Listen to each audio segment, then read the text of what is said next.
ये आशंका छोटी पार्टियों की है कि इसमें चूंकि जो बड़ी पार्टियां हैं वो उनको फायदा मिलेगा। छोटी पार्टियां इसमें जो क्षेत्रीय पार्टियां हैं वो इस प्रोसेस में उनको नुकसान होगा। कितनी जायज है ये आशंका?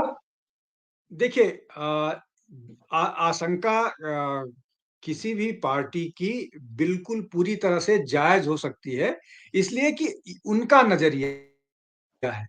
छोटी पार्टियों का जो उनके राजनीतिक जो जो छोटे राजनीतिक दल हैं, जिनको आप रीजनल पॉलिटिकल पार्टीज़ कह लीजिए, उनका नज़रिया होगा और उनके नज़रिए के पीछे बहुत सारे तर्क होंगे। अब मैं छोटी पार्टी के तर्क के नज़रिए, उनके फ़ायदे-नुकसान के हिसाब से नहीं सोच सकता। ये उनका उनका अपना तर्क होगा, उनका ग्राउंड वर्क होगा। मेरा छोटी पार्टी के कार्यकर्ता के तौर पर ग्राउंड वर्क नहीं है। लेकिन अब इसमें महत्वपूर्ण बात ये है कि क्या अ, बड़ा राजनीतिक दल या राष्ट्रीय पार्टी कांग्रेस किसी ज़माने में बहुत रिसोर्सफुल पार्टी थी और हुँ, उसके बाद धीरे-धीरे वो गायब हुई, ठीक है? भारतीय जनता पार्टी सारे प्रयासों के बावजूद तमिलनाडु में कुछ नहीं कर पाई।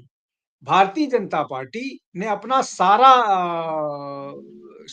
मतलब जो टेलीविज़न पत्रकारिता में शब्द इस्तेमाल होता है घोड़ा खोल देना, तो भारतीय जनता पार्टी ने अपने सारे घोड़े खोल दिए थे झारखंड में, फिर भी हुँ, झारखंड में इस बार के चुनाव में जो आईएनडीए अलायंस का सीट है वो बढ़ा है।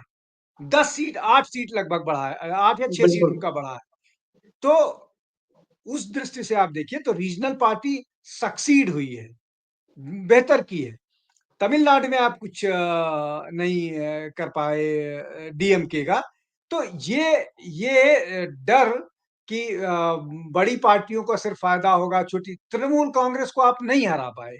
तीसरी बार लगातार तृणमूल कांग्रेस को जीत जीत करके आई है।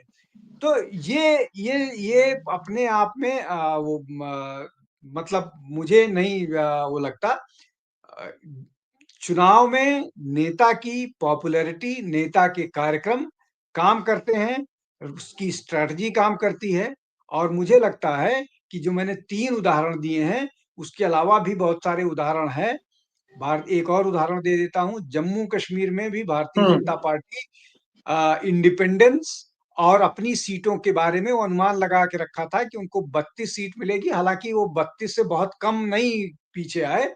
वो 29 पर पहुँचे, 3 सीट उनके हिसाब से वो हुआ मतलब उनको नुकसान हुआ मतलब असेसमेंट से उनको कम मिला। लेकिन जो निर्दलीयों पर उन्होंने दाँव लगाया था, वो बुरी तरह से फ्लॉप हुए। सब के सब डूब गए। तो 4 बड़े उदाहरण मैंने आपको बताए, नॉर्थ का, साउथ का, ईस्ट का ये उदाहरण है। दिल्ली में सारा का सारा बीजेपी का अमला लगा हुआ था। 3 बार से आम आदमी पार्टी को नहीं हरा पाए। तो ये तर्क अगर रीजनल पार्टी से आ रहा है तो उनको अपने स्ट्रैटेजिस्ट को ये समझाना चाहिए कि ऐसा नहीं है। और अगर ये पॉलिटिकल एनालिस्ट के पास आ रहा है, तो उनको थोड़ा और सहूलियत उपलब्ध कराने की ज़रूरत है रीजनल पार्टीज़ की तरफ से, जिससे वो लॉजिकल बात कर सकें।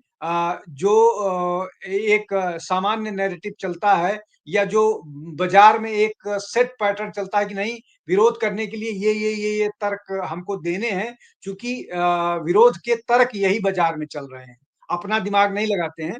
विरोध का जो तर्क चलता है एक बाज़ार में, ये तर्क है, इस तर्क पर हमको विरोध दर्ज कराना चाहिए। तो अगर पॉलिटिकल एनालिस्ट का ये तर्क दे रहा है, तो मुझे लग रहा है कि थोड़ा और फंड देना चाहिए रीजनल पार्टीज़ को कि वो रिसर्च करके थोड़े अपने फैक्ट्स और जुटाएँ और जानने की कोशिश करें कि ये वो फैक्ट कितना कमज़ोर है। जी। ठीक है।